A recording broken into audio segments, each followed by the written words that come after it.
দেখুন, সবচেয়ে বড় কথা কি জানেন, রান্নাবাড়ি করতে কষ্ট হয় না, কিন্তু রান্নাবাড়ি করার পরে এই করতে হয় কষ্ট।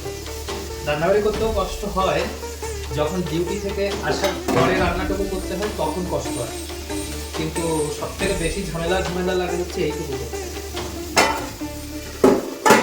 বিরক্তি লেগে যায়। কিন্তু কি করা যাবে, খেতে গেলে করতে হবে, আর করলেই বাসন নোংরা হবে, আর নোংরা হলেই ধুতে হবে।